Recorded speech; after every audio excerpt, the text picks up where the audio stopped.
First, they copy you, then they try to destroy you. Be leery of that so called friend who copies everything you do. Don't forget to like, subscribe, share if you find value here. Let's get this channel to 100,000 subscribers. I know with your help, we can reach that goal quickly. So, one of the things that you will notice when you are doing something positive and constructive with your life, when you are good at what you do, when you have a particular skill or talent, when you are attractive and put together, it can be any area of your life. You may begin to notice that somebody latches onto you very quickly, and you notice that they copy and mimic everything you do. Now, let me be clear, we all take inspiration from other people.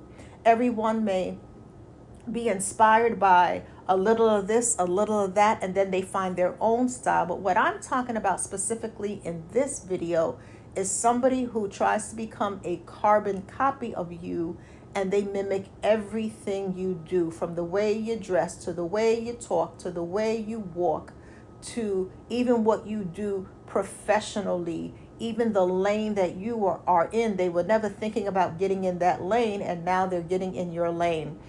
Maybe you started a YouTube channel, and they started a YouTube channel. Now, they have every right to start a YouTube channel. That's not what I'm saying.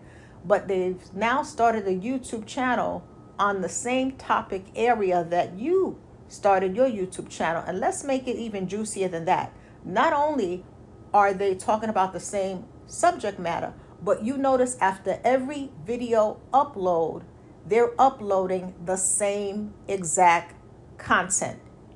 Even the title is word for word like your title. And you're like, you bordering on plagiarism. So what do you do, and why does this happen? And I want to start by saying, when someone is copying you, like a carbon copy of you, you have to be careful, because sometimes admiration quickly becomes hateration. And I'm working on a book now that will come out probably sometime in 2025.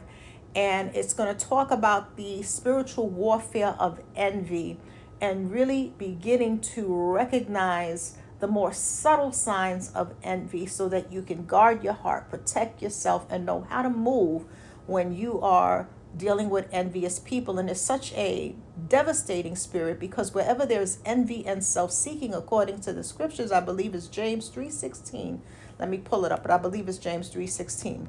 Wherever there is envy and self-seeking, there's confusion and every evil work. So look at what the scripture's saying, right? Wherever there's envy and self-seeking, yes, James 3:16, that's what I thought. Wherever there's envy and self-seeking, there's confusion in every evil work. Self-seeking means selfish ambition at the expense of everybody around you.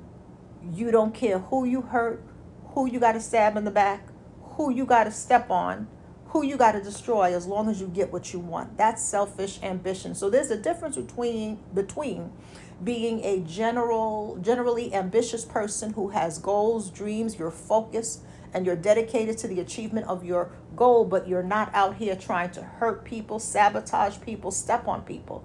So that is general positive ambitions, like you have goals and dreams. But then there are people who have selfish ambitions. Like, as long as their needs are being met, as long as they are getting what they want, as long as they are getting ahead, they don't care who they hurt, who they have to hurt, who they have to pretend to be friends with, so that they could destroy them, stab them in the back, and get what they want. You got to be leery, because where there's envy and selfish ambition, not only is there confusion, that's one thing, but there's every evil work. Never forget that the first recorded murder in the Bible was based on envy, Cain and Abel. Never forget that Joseph's brothers threw him in a pit because they envied him.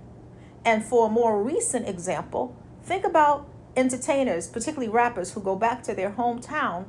Most of the time when they are murdered, they're murdered in their own hometown, the very hometown that they want to give back to. Think about the story of Selena. She was murdered by her so-called biggest fan, which turned out to be her biggest hater, Yolanda. So you got to be mindful when you have someone around you that is copying everything you do, because admiration, when it gets out of control, can quickly become hateration. And when someone is flattering you excessively, you got to be careful, because the Bible warns us about excessive flattery, and that when there's excessive flattery, the individual is actually setting a trap, setting a net for our feet. And so a lot of times, before the individual copies you, or even in the midst of while they are copying you, they will flatter you, right? They will flatter you. And you got to be mindful, because the flattery is a tactic designed to get you to fast forward the vetting process, because you are so enamored with the positive false praise that you're getting. And it's false praise not because you don't possess those qualities. It's false praise because they're doing it from a false, deceptive place. They're not genuine. They don't mean it. And so you may possess those things they're saying, but they're not coming from a good place. So flattery is very different from a genuine compliment. A genuine compliment, the person genuinely means it. They genuinely admire that thing about you without the envy and the selfish ambition. But when someone is flattering you, there is often an ulterior motive attached to flattery. This is what the scriptures say. Proverbs 29 verse 5 says, a man who flatters his neighbor, meaning mankind, spreads a net for his feet. Now look at this. Look at the analogy, a net. A net is how you catch animals. And it's a net for your feet. Your feet represent your movement, your walk, ultimately your destiny, moving forward in purpose and destiny. And so when a person is flattering you, meaning insincere praise, disingenuine compliments, it's not coming from the heart, it's coming from an ulterior motive.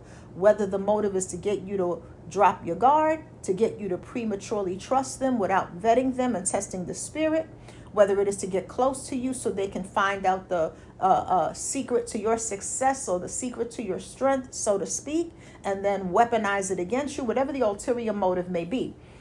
But a man who flatters his neighbor spreads a net for his feet. So they're trying to create a trap for your movement, a trap for the way that you move. It is a trap. It is something to hinder you, something to stop your progress, because your feet represent movement, represent moving forward towards purpose and destiny, represent walking towards the goals and dreams, represent your faith walk, represent your confidence walk, represent your walk towards the desires of your heart. But if an individual can set a trap for your feet, if your feet are trapped, you can't move.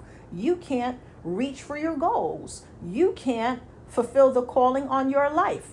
You can't move forward with your to-do list and your tasks related to your business or the ministry that God has put in your spirit. And so you got to be careful of people who overly flatter you, and then you start to notice that they're copying the things that they're flattering, to the point where they're a carbon copy of you, or a wannabe is a better word, carbon copy of you.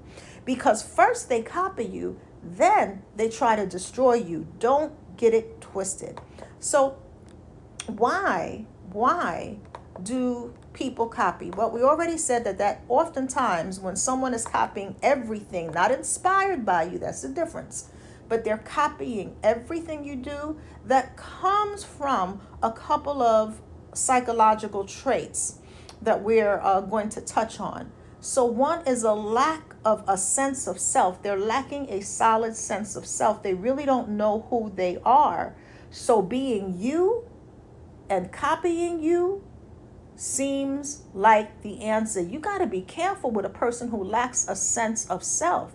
And the thing is, when you're a good-hearted person, right, and you want to help people and you're good-natured, sometimes you can find yourself taking on someone who latches on to you, right, without really vetting them spiritually, without testing the spirit. And so they want to be your friend so bad and you know nothing about them. You don't know their character flaws. You don't know how they react under pressure and stress. You've never seen them angry and irritable. You don't know if they have integrity. You know nothing about them but the fact that they say they like specific things about you and they're flattering you in what they're showing you, but you don't know what's in another human being's heart. That's going to come out in time, and you're testing that. And so when a person lacks a sense of self, they will latch on to you to become you. And I think of the movie Single White Female, and I reference this movie a lot. And in this movie, Bridget Fonda plays the main character. She's pretty, she's doing her thing, she's got a great life. And then she has a roommate. She opens up her place for a roommate. I believe the roommate is Ali Sheedy. I think it's Ali Sheedy plays the character. And lo and behold, she gets her hair. Ali Sheedy has brown hair. The other woman, the main character, Bridget Fonda, has a short, cute, red, like bob type haircut. And so one day she comes home and her roommate has the exact same haircut and even color her hair red like the main character. And as the story progresses, she becomes obsessively dangerous, right? I don't want to give away the whole plot.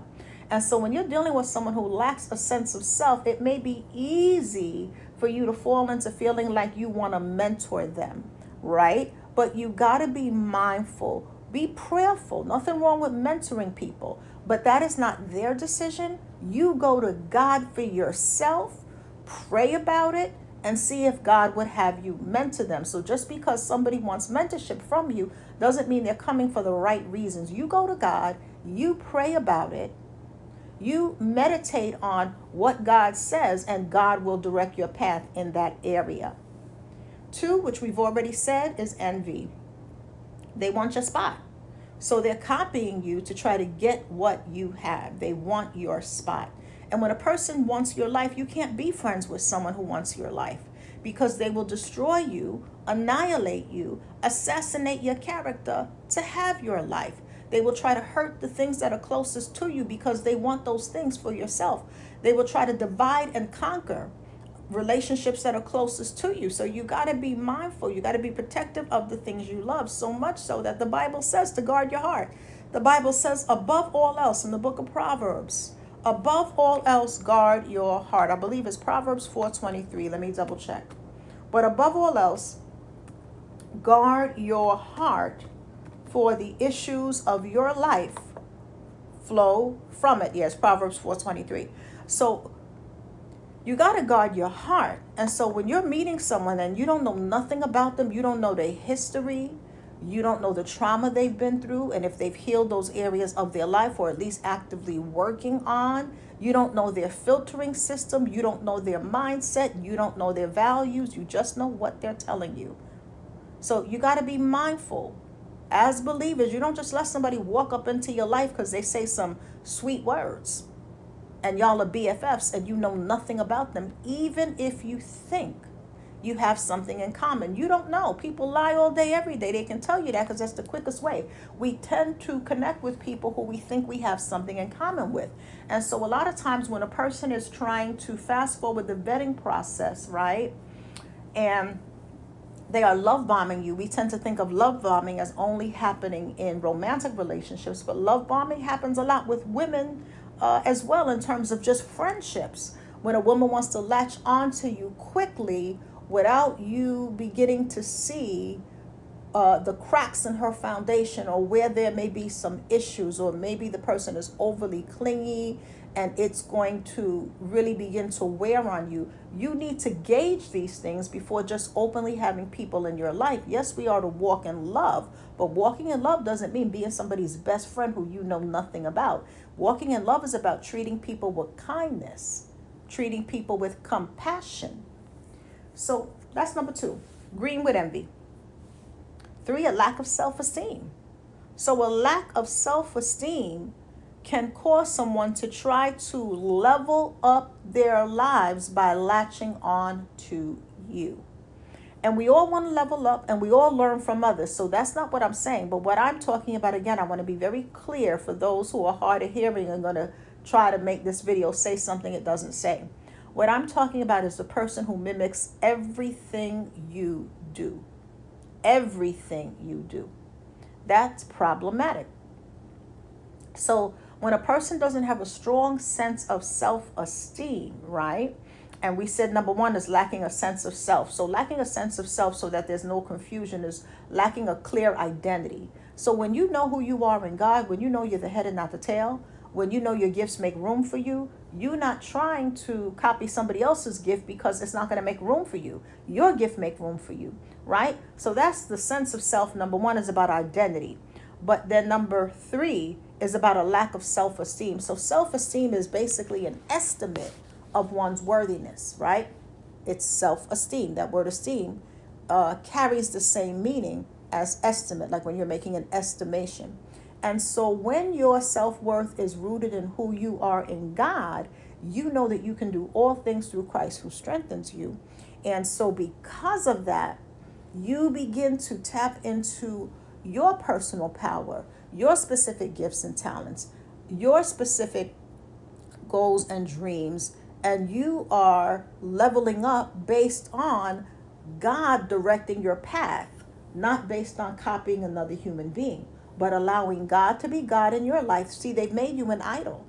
And whenever somebody idolizes you and puts you on a pedestal, you are quickly going to become their worst enemy, because they will put you on a pedestal to knock you down. Be mindful of that, and do not allow anyone to idolize you, because we're not even supposed to be making people our idols, right? We're not supposed to have any idols.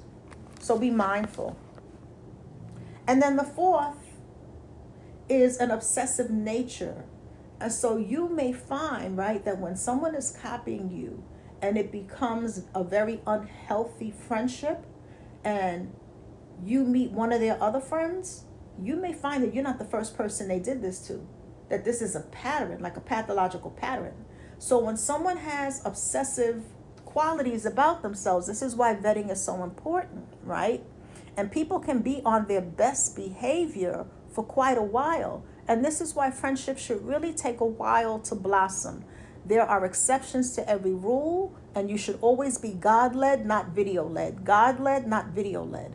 And God is always going to lead you to the scripture and not just a feeling.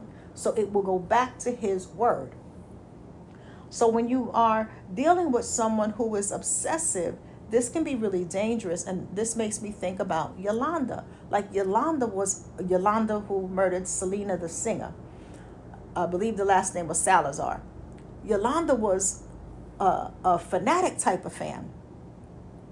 And she was obsessed with Selena. And so sometimes a person can be obsessed, and you wouldn't know this. They go into bed thinking about you. You're the first thing on their mind. You're the last thing on their mind. You got to watch for that. They don't let you breathe. If they text you and you don't respond to their texts within 10 minutes, you're getting 5 texts, 6 texts. That's too much. They drive by your house and they're like, hey, I'm in your neighborhood. Let's hang out. And you got other things you got to do. You didn't plan ahead. You are grown, so you have priorities, and you can't just drop everything to accommodate them because they want to hang out. And when you let them know, well, I got stuff to do, I can't today, they have an attitude. And you notice that there were extreme highs and lows in that friendship. What you're witnessing is somebody who is emotionally unstable. And when someone is emotionally unstable, there's a possibility that they can become emotionally unhinged. None of us are perfect. We all have issues, but there are certain things you don't want to willingly invite in your life, right? So walking in love, again, doesn't mean walking in close-knit friendship. You have to be mindful of that. You want to befriend people who you are equally yoked with. That's the point. You show love to everybody, right? Showing love to everyone, you're saying good morning. If you're getting coffee at the workplace, you may offer somebody else some coffee, but you're not inviting them into your home, talking about your deepest, darkest secrets. You have clear boundaries because you don't know them like that. And so sometimes when you're dealing with a person who's obsessive, and it usually, this number 4 usually builds on the foundation of the first 3 we talked about. This is why you want to catch it at the lacking a sense of self stage. So when someone is flattering you excessively and they don't lack a solid identity and they copy, you begin to notice, okay, you copy this, you copy that. You may want to start distancing yourself from that individual. Be prayerful. Ask God to guide you. Ask God to give you the words to say if it merits a conversation. If it doesn't merit a conversation, then just begin to step back. But be prayerful. Go to God and trust and believe that God is going to guide you. God guides us in all areas of our life, right? The scriptures tell us, trust in the Lord with all of our heart. Lean not to our own understanding. Acknowledge him in all your ways, and he will direct your path. Proverbs 3 verses 5 and 6. And so when we trust in the Lord with all of our heart, everything that is connected to our emotional life, everything connected with our goals and our dreams, every desire, everything, right? And we lean not to our own understanding, how we think the world should work. And we're acknowledging him. We're submitting. And that word acknowledge also includes submitting to him. So when someone's trying to run up in your life and be your BFF, submit that potential friendship to them. Submit that acquaintance, because in the beginning stages, you're acquaintances. Submit that acquaintance to him by way of prayer. Lord, I submit this acquaintance such and such to you. And I'm asking you for your guidance in this matter because I don't know what to do. And trust and believe. You will know. God will answer you. So, again, you be mindful, because when a person copies everything you do to the point of being a carbon copy of you, know that sooner or later they will try to destroy you. And it doesn't have to be a murder, like a physical murder like Yolanda and Selena. It can be throwing mud on your name. This is why we call slander character assassination. So it could be talking bad about you to people you know, people you don't know, and then you wonder why people are acting funny towards you, and you're like, I didn't do anything to them. Yeah, because they are ragging your name. They could be ragging your name with mutual vendors, mutual people that you use for business, and you wondering why these people don't do business with me. We had a great relationship. What happened? And they're lying on you, saying you said things you didn't even say.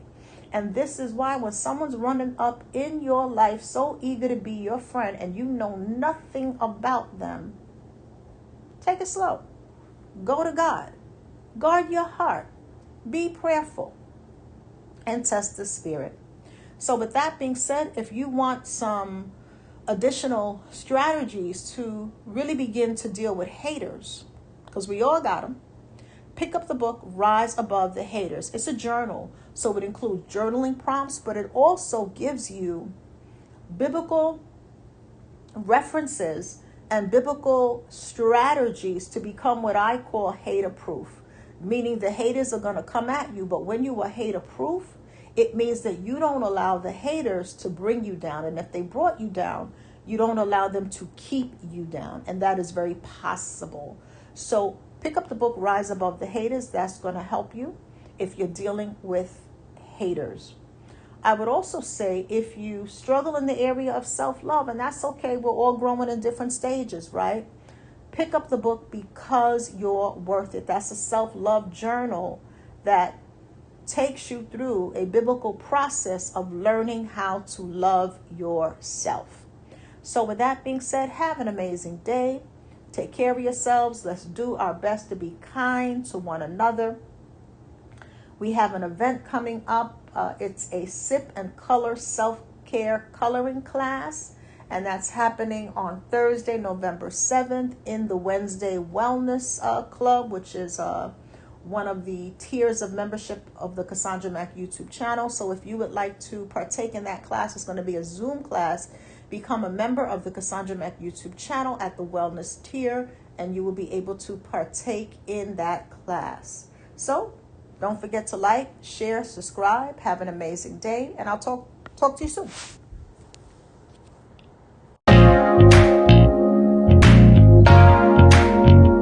No matter who you are, you will have haters. John 15 verse 18 says, if the world hates you, know that it hated Jesus first. So if you have haters, know that God is greater than your haters.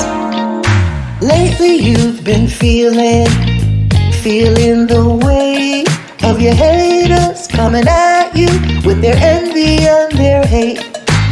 scheming against you, throwing mud on your name.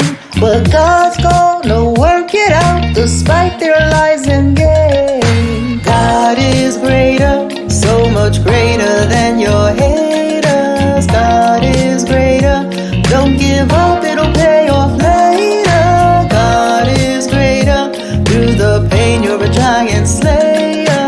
Let the haters hate while you elevate. Pay no mind to the critics, be about your goals. Keep rising, keep shining. Your haters can't stop no show. They can hate all they want to. Remember you are blessed. Never let a hater see you sweat, 'cause this is just a test. God is greater, so much greater than your haters. God is greater, don't give up, it'll pay off later. God is greater, through the pain you're a giant slayer. Let the haters hate while you elevate. Don't let the negativity poison your mind. Run your race with grace, one day at a time. They can laugh and they can mock you, but you won't miss a beat. When people don't receive you, shake the dust off your feet. God is greater, so much greater than your haters. God is greater, don't give up, it'll pay off later. God is greater, through the pain you're a giant slayer.